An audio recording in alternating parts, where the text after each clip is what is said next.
পরিফেরার একটা এই যে উপরের দিকে একটা বড় কি আছে, ছিদ্র আছে, এই ছিদ্ররে কিন্তু অস্ট্রিয়া বলে না, এই ছিদ্ররে কি বলে, অস্কুলাম। অস্কুলাম শব্দের অর্থ হইল লিটল মাউথ, ঠিক আছে। আর সারা গায়ে ছোট ছোট অনেক কি থাকে, ছিদ্র থাকে, এইগুলারে বলে অস্টিয়া। অস্টিয়া কিন্তু একটা ল্যাটিন ওয়ার্ড, ঠিক আছে। হিসাবে অস্টিয়া মানে কি বোনস হওয়ার কথা না, কিন্তু অস্টিয়া বোনস হইল গ্রিকে, গ্রিকে অস্টিয়া মানে হইল বোনস, আর ল্যাটিনে অস্টিয়া মানে কি ছিদ্র। কথা বুঝতে পারছো?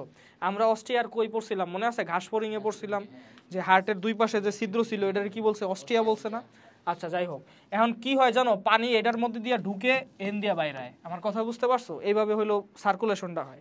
এই অস্টিয়ার সবগুলো অস্টিয়ার মধ্যে দিয়ে পানি ঢুকে আর একবারে বাইরে হয় কোন দিক দিয়া, অস্কুলাম দিয়া হইলো বাইরে হয়। কথা বুঝতে পারছো? সো এগুলো ইউনিডিরেকশনাল কিন্তু ফ্লো হয়, ঠিক আছে। এমন না যে অস্কুলাম দিয়ে ঢুকলো অস্টিয়া দিয়ে বাইরে, এরকম না, এদিক দিয়ে ঢুকে এদিক দিয়ে বাইরে হয়। এখন এটা কেমনে মেইনটেইন করে এটা আমরা পড়বো। আর বাই দা ওয়ে এটা হলো নিশ্চল প্রাণী, পরিণত প্রাণী কি নিশ্চল, কিন্তু লার্ভা দশা আবার কি সঞ্চরণশীল। তুমি দেখবা লার্ভার মধ্যে ফ্লাজেলা পাওয়া যাইব, তাহলে ওটা অবশ্যই কি হইব, সঞ্চরণশীল হইব। আচ্ছা তাহলে নিশ্চল হইলো সেসাইল, এটা তো জানো। কোষীয় মাত্রার প্রাণী মানে কি, এরা কোনো কি গঠন করে না ভাইয়া, এরা কোনো টিস্যু গঠন করে না, অঙ্গ গঠন করে না, তন্ত্র গঠন করে, এগুলো এটা ক্লাম্প অফ সেলস। বুঝতে পারছো? ক্লাম্প অফ সেলস, আর কিছুই না। এখন আসো পরিফেরার ভাইয়া, এই যে পরিফেরার কাট সেকশন নিছি আমি, দেখো এই কাট সেকশন নিলে সবচেয়ে বাইরের যে স্তরটা এটা বলে কি পিনাকো ডার্ম। পিনাক্স মানে হলো ট্যাবলেট, এখানে দেখবা ট্যাবলেট শেপ অনেকগুলো কি আছে, কোষ আছে, তো এগুলোরে বলে পিনাকো ডার্ম, ঠিক আছে। সবচেয়ে বাইরের লেয়ারে কি বলে, পিনাকো ডার্ম। আচ্ছা বাই দা ওয়ে পরিফেরা কয় ভ্রূণস্তরী প্রাণী বলো তো, ভ্রূণস্তর কয়টা থাকে? ভ্রূণস্তর মানে একটোডার্ম, এন্ডোডার্ম আর মেসোডার্ম, আর এটা হলো পিনাকোডার্ম, আর হলো এটা দেখো ভ্রূণস্তর আর এটা কি সেম? আমার এপিডার্মিস আর একটোডার্ম কি সেম? না, ভ্রূণস্তর মানে ভ্রূণের মধ্যে যে স্তর আছে, আর এটা হলো পরিণত প্রাণীদের স্তর। তাহলে পরিফেরাতে কোনো ভ্রূণস্তর থাকে না, স্তরবিহীন, এটা জাস্ট একটা ক্লাম্প অফ সেল থাকে, ক্লাম্প অফ সেল থাকে, পরে এটা পরিফেরাতে কনভার্ট হয়। হ্যাঁ, এগুলো হইলো পরিণত প্রাণী দেহ। এপিডার্মিস আর একটোডার্ম কি সেম? সেম না। তো একটোডার্ম কি ভ্রূণস্তর, ভ্রূণস্তর, আর এটা হইলো আমার কি পরিণত প্রাণীর স্তর। তো পরিণত প্রাণীতে তুমি স্তর পাবা, কিন্তু ভ্রূণে কোনো কি পাবা না, স্তর পাবা না, ঠিক আছে। ঠিক তেমনি হাইড্রা, তাহলে এটার মধ্যে এটা কি স্তরবিহীন প্রাণী। কথা বুঝতে পারছো? মানে লেয়ার একটাই থাকে, একটা ক্লাম্প অফ সেল থাকে, ওটা তো স্তর বলা যায় না। যদি দুইটা লেয়ার থাকতো তাহলে তুমি কি বলতা, দ্বিস্তরী। এই দ্বিস্তরী প্রাণী কারা, এর পরের পর্ব নিডারিয়া।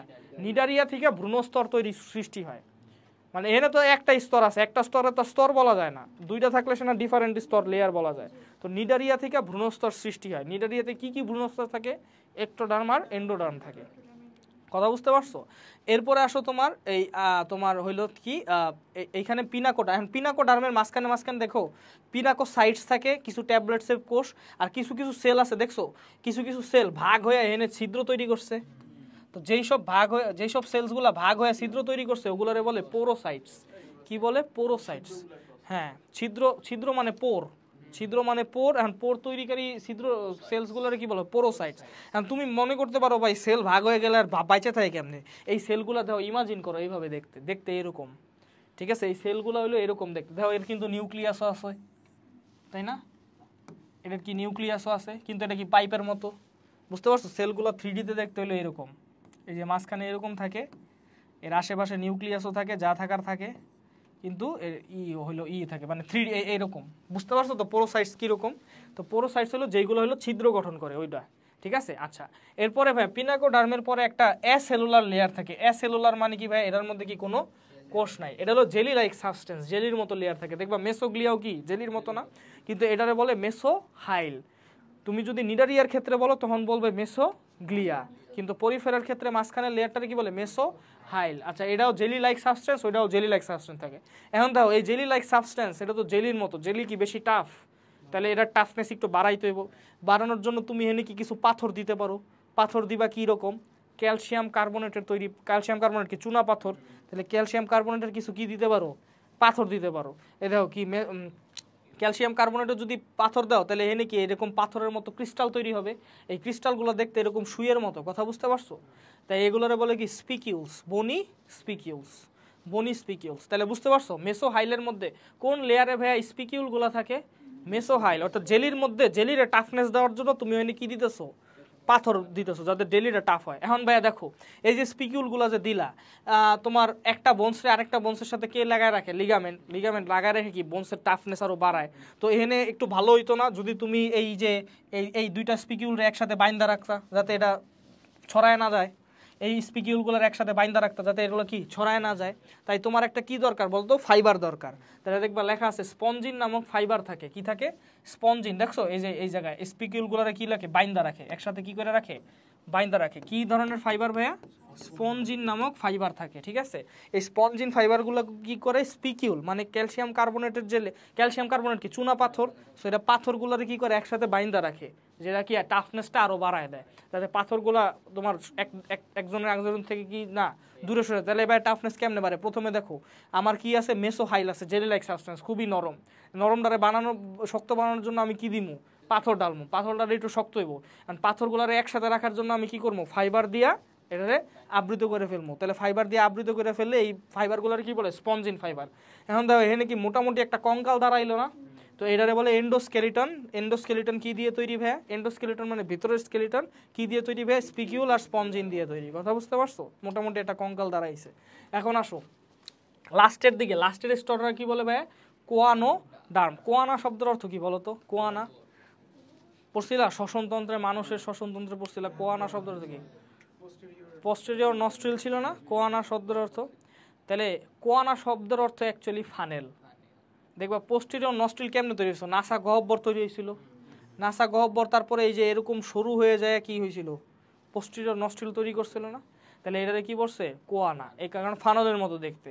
তো এই কোষগুলাও ভাইয়া ফানেলের মতো দেখতে। কথা বুঝতে পারছো? এর মাইক্রোভিলাইগুলো এমনভাবে সজ্জিত যেটা দেখতে কিরকম লাগে? ফানেলের মতো লাগবে। এবং মাঝখানে কি থাকে? একটা ফ্লাজেলা থাকে। মাঝখানে কি থাকে ভাই? একটা ফ্লাজেলা থাকে। তো এগুলোর বলে কোয়ানোসাইটস। এগুলো ফানেল শেপড কলার।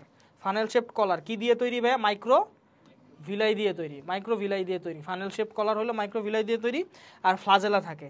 এখন কোয়ানা হইলো ফানেল, এগুলো বুঝতে পারছো। এখন কোয়ানোসাইটসের কাজ কি? অনেক কাজ আছে কোয়ানোসাইটস ভাইয়া। দেখো এইখানে এই যে ছিদ্র, অস্টিয়া না এটা? আচ্ছা, এই অস্টিয়া ছিদ্র দিয়ে ভাইয়া এখানে কি পানি ঢুকবো? পানি ঢুকতে পারে, খাবার ঢুকতে পারে, আবার কি অক্সিজেন ঢুকতে পারে, স্পার্ম ঢুকতে পারে, অনেক কিছু ঢুকতে পারে। তাহলে এগুলো অস্টিয়া দিয়ে ঢুকলো। ঢুকার পরে তুমি দেখো এই খাদ্যকণা হইলো মাইক্রোবিলাইয়ে আটকায় যায়। মাইক্রোবিলাই এরকম করতে থাকে না? তো এই খাদ্যকণাগুলো মাইক্রোবিলাই ধরো এখানে আসছে, খাবারটা হইলো মাইক্রোবিলাইতে কি হয় দেখছো? এই যে দানা দানা দানা দানা এগুলো কি হয়েছে? Food particle. কারণ কি মাইক্রোভিলাই কি যুক্ত হয়? মিউকাস যুক্ত হয়। মিউকাস তো পিছলাতে আটকায় যাইব। এরপরে মাইক্রোভিলাই কি করবো? এগুলোরে ফ্যাগোসাইটোসিস করে ভিতরে নিয়ে নিব। তাহলে এটাকে কি বলে ভাই? ইন্ট্রাসেলুলার ডাইজেশন বলে না? ইন্ট্রাসেলুলার ডাইজেশন মানে বুঝতে পারছো? সেলের ভিতরে সে যে ডাইজেশনটা হয়। তো ফুড পার্টিকেল বুঝতে পারছো? এদিক দিয়ে গেল, এদিক দিয়ে ধরো ঢুকলো ফুড পার্টিকেল। ঢুকার পরে এর কি মাইক্রোবিলাই আছে না? মাইক্রোবিলাইতে লাগিয়ে গেল, লাগার পরে ফ্যাগোসাইটোসিস করে কি ভিতরে ঢুকায় নিল, ঢুকায় নিয়ে ডাইজেশন করে ফেললো। এটা বলে ইন্ট্রাসেলুলার ডাইজেশন হয় এর মধ্যে, ঠিক আছে? আচ্ছা, protein by the way intercellular রেসপিরেশনের কারণে কি হয়? এনার্জি। এটি আমরা জানি গ্লুকোজের ভাঙা কি হয়? Energy respiration. আর এটি কার্বন ডাইঅক্সাইড তৈরি হয়। আর প্রোটিন মেটাবলিজমের কারণে আমরা কি হয় জানি? অ্যামোনিয়া তৈরি হয়। তাহলে এটা দুটো বর্জ্য পদার্থ তৈরি হয়েছে। এই বর্জ্য পদার্থ দুইটারে কি করা দরকার? বাইর করা দরকার। এই কারণে তোমার কি এই যে কোয়ানোসাইটের মাঝখানে কি থাকে বলো তো? ফ্লাজেলা থাকে না? মনে আছে ফ্লাজেলা? তো এই ফ্লাজেলাগুলো কি করে? আন্দোলন করে। হ্যাঁ, এই ফ্লাজেলাগুলো এরকম আন্দোলন করে। আন্দোলন করার কারণে কি হয় বলো তো? এই অ্যামোনিয়া আর কার্বন ডাইঅক্সাইডগুলো কি অস্কুলাম দিয়ে কি হয়ে যায়? বাইরে হয়ে যায়। উপরে কি অস্কুলাম আছে না? বড় ছিদ্র। তো অস্কুলাম দিয়ে হলো বাইরে হয়ে যায়। তো ফ্রেশ ওয়াটার এখান দিয়ে ঢুকবো ফ্লাজেলার আন্দোলনে। এটা কি এখান দিয়ে ঢুকবো, তারপরে কি অস্কুলাম এভাবে এভাবে করে কি অস্কুলাম দিয়ে কি করে দিব? বাইর করে দিব। এখন তুমি একটা জিনিস খেয়াল করো, এইটা হইলো একটা অস্টিয়া ছিদ্র, এটা হইলো একটা অস্টিয়া। কিন্তু ভাই এটারে কি তুমি অস্টিয়া বলবা? এটারে কি বলবা? ক্যানাল বলবা। তো ক্যানালের ওপেনিং রে কি বলে? অস্টিয়া। এখানেও একটা ক্যানাল আছে, এই ক্যানালের ওপেনিং রে কি বলে? অস্টিয়া। এখানে একটা ক্যানাল আছে, ক্যানালের ওপেনিং। তো সবগুলা ক্যানালের একত্রে কি বলে জানো? ক্যানাল সিস্টেম বা নালী তন্ত্র। তাহলে নালী তন্ত্র কাদের পাওয়া যায়? পরিফেরাদের পাওয়া যায়। কথা বুঝতে পারছো? কেমনে নালীতন্ত্র বুঝতে পারছো? অস্টিয়া। এটা অস্টিয়া বুঝলাম ছিদ্র, কিন্তু এই ছিদ্র তো এই পর্যন্ত বিস্তৃত নাই। তাহলে এটারে কি পুরোটা অস্টিয়া বলবা? এটা পুরোটা কি ছিদ্র নাকি একটা ক্যানাল? ক্যানাল। তাহলে এটারে বলবা নালীতন্ত্র। কথা বুঝতে পারছো? আচ্ছা, এই নালীতন্ত্র হ্যাঁ হ্যাঁ, ক্যানালটা একটা কোষের ভিতর দিয়ে তৈরি হয়েছে। মেসোহাইলেও আছে, আবার কোয়ানোসাইট। এখানে তো পোরোসাইট থাকলো। তারপরে তো এখানে আরো গেল, বুঝতে পারছো? এখন দেখো ওয়াটার ফ্লোয়ের ডিরেকশন কি ভাই? অস্ট্রিয়া থেকে দেখো, অস্ট্রিয়া থেকে কি ওই যায়, ক্যানালের মধ্যে যায়, ক্যানাল থেকে কই যায়, স্পঞ্জোসিল। এই বাই দা ওয়ে এই গহ্বরটারে কি বলে? স্পঞ্জোসিল বলে। সিল মানে হলো গহ্বর। তো এরপরে এই ক্যানাল থেকে স্পঞ্জোসিলের মধ্যে যায়, স্পঞ্জোসিল থেকে কি অস্কুলাম দিয়ে হইলো বাইরে যায়, ঠিক আছে? এই ক্যানাল বা তোমার থাকে, এখানে কোনো নিউরন থাকে না, কোনো নার্ভাস সিস্টেম থাকে না, রিপ্রোডাকশন। হ্যাঁ বলো। হ্যাঁ অবশ্যই লাগবেই তো, এগুলো তো লাগবে, আসলেই লাগবে, সবগুলোই লাগবে, সবগুলো লাগবে। দাও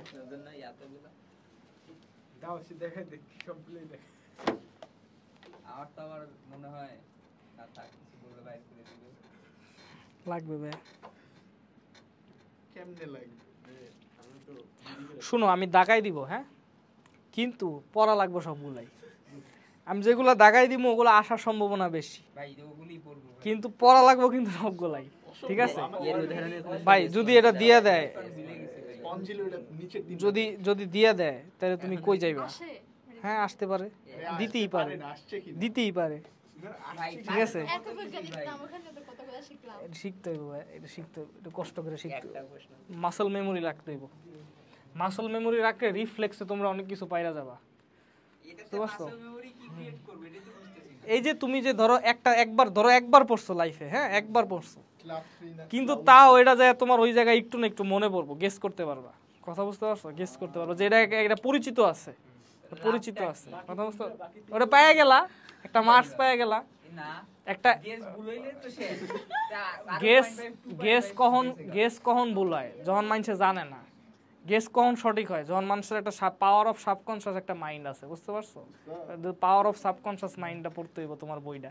যাই হোক, তো বিষয়টা হলো তুমি যদি একবারও দেখো কোনো জিনিস লাইফে, ওটা তুমি গেস করতে পারবা, কথা বুঝতে? একটা গেস করার একটা পাওয়ার হলো ডেভেলপ করা দরকার।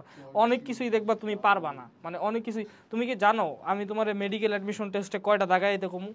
100টাই দাগাইতে, 95-100টা দাগাইতে, পরিচিত না থাকলেও।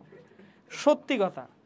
কারণ কি, তুমি যদি ধরো 4টা আন্দাজে দাগাও, 4টার মধ্যে ধরো যদি 4টাই ভুল যায় তাইলেই অনলি তোমার লস। দেখো 4টার মধ্যে 4টা ভুল যাওয়া কিন্তু একটা পসিবিলিটি, আর একটা পসিবিলিটি কি 4টার মধ্যে 3টা ভুল যাওয়া। 4টার মধ্যে 3টা ভুল গেলে তোমার 0.25 হইলো লাভ। তা তুমি 4টা পারতা না, আন্দাজে দাগাইছো, তো 4টার মধ্যে 4টা ভুল গেল, সব লস। 4টার মধ্যে 3টা ভুল গেলে 0.25 লাভ, 4টার মধ্যে 2টা ভুল গেলে 0.5 লাভ, 4টার মধ্যে যদি একটা ভুল যায় 0.75 লাভ। 3টা সিনারিওতে তোমার লাভ, অনলি একটা সিনারিওতে কি তোমার লস। তাই রিস্ক নেওয়াটাই ভালো। আর যদি তুমি আন্দাজে দেখায় 4টার মধ্যে 4টাই ভুল করো, তাহলে মনে করবা যে আল্লাহই চায় না তুমি মেডিকেলে চান্স পাও, কথা বুঝতে পারছো? আচ্ছা যাই হোক, এরপর আসো ভাইয়া, এরপরে আসো তোমার আর্কিওসাইট। আচ্ছা বাই দ্য ওয়ে, এইখানে কিছু টটিপটেন্ট সেল থাকে, হ্যাঁ। মেসোহাইল তো নর্মালি অ্যাসেলুলার, বাট এখানে কিছু কি থাকে, টটিপটেন্ট। হাইড্রেট দেয় যেমন ইন্টারস্টিশিয়াল কোষ থাকে, এখানেও কিছু স্টেম সেল টাইপের হইলো, এখানে ইন্টারস্টিশিয়াল কোষ না, এখানে অ্যামিবোসাইট থাকে, এগুলো টটিপেটন সেল, মানে স্টেম সেলের মতো। আমাদের বডির স্টেম সেল, হাইড্রেট বডির ইন্টারস্টিশিয়াল সেল, এখানে কি থাকে, অ্যামিবোসাইট। এগুলা কি পুনরুৎপাদন ক্ষমতা আছে, তাহলে এইগুলা থেকে কি স্পার্ম আর ওভাম তৈরি হবে, কথা বুঝতে পারছো? তাহলে এইগুলা থেকে কিন্তু ভাই স্পার্ম আর ওভাম তৈরি হইতে পারে। দেখো এখান থেকে ধরো এই স্পঞ্জটা অ্যাসেক্সুয়াল রিপ্রোডাকশন করতে পারে কেমনে? ধরো এই স্পঞ্জটা এখানে তোমার এখানে যে অ্যামিবোসাইট আছে এটা ডিভাইড করে এই জায়গায় একটা বডি তৈরি করলো, কথা বুঝতে পারছো? এরপর এটা মইরা গেল, এরপর কি হলো, এটা মরে গেল। মরে যাওয়ার পর এই যে বাডটা আছে, এই বডিটা আছে, এই বডিটা নতুন স্পঞ্জ হিসেবে কি হইলো, আবির্ভূত হইলো। তাহলে এটা কি কুড়ি থেকে বার্ডিং এর মাধ্যমে সেক্সুয়াল রিপ্রোডাকশন করলো, আমার কথা বুঝতে পারছো? আচ্ছা পরেরটা কি হইব ভাই? পরেরটা হলো সেক্সুয়াল রিপ্রোডাকশন। সেক্সুয়াল রিপ্রোডাকশন কি, অ্যামিবোসাইট আইদার শুক্রাণুতে কনভার্ট হতে পারে অথবা কি ডিম্বাণুতে কনভার্ট হতে পারে। এখন অ্যামিবোসাইট তো সব পরিফেরাই থাকে, তাহলে সব পরিফেরাই শুক্রাণু উৎপাদন করতে পারে, আবার কি ডিম্বাণু উৎপাদন। তাহলে পরিফেরা কি উভলিঙ্গি না একলিঙ্গি? উভলিঙ্গি। কিন্তু অলওয়েজ মনে রাখবা একটা সিজনে একটা পরিফেরা আইদার শুক্রাণু উৎপাদন করবে অথবা কি ডিম্বাণু উৎপাদন করবে একটা সিজনে।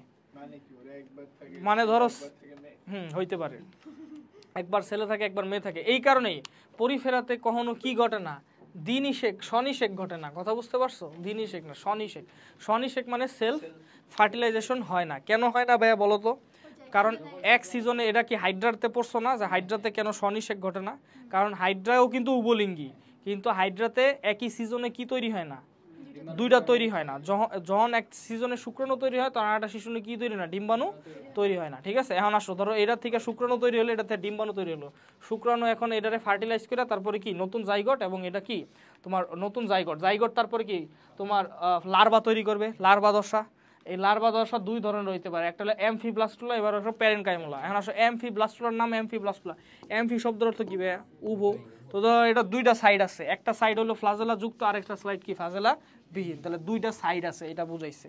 ওই সব সাইড ফ্লাজেলা যুক্ত থাকতো তাহলে কি দুইটা সাইড থাকতো, তাহলে এই কারণে এটা কি বলছে অ্যামফিব্লাস্টুলা। দেখো এটা কি ফ্লাজেলা যুক্ত না, তাহলে কি এটা সচল মানে কি নিশ্চল, সচল। তাহলে মনে রাখবা এটার কিন্তু তোমার পরিফেরার কিন্তু লার্ভা দশা সচল, কিন্তু পরিণত প্রাণী কি নিশ্চল। দেখো প্যারেনকাইমুলার এই মাঝখানে অনেক কোষ থাকে, এই কোষগুলো অনেক সফট। প্যারেনকাইমা শব্দের অর্থ সফট সেল, ঠিক আছে। তাহলে এই কারণে এটা বলে প্যারেনকাইমুলা। এগুলোর মধ্যেও কি থাকে, ফ্লাজেলা থাকে, তাহলে এটাও কি হবে, সচল হবে। কথা বুঝতে পারছো? আচ্ছা, এরপর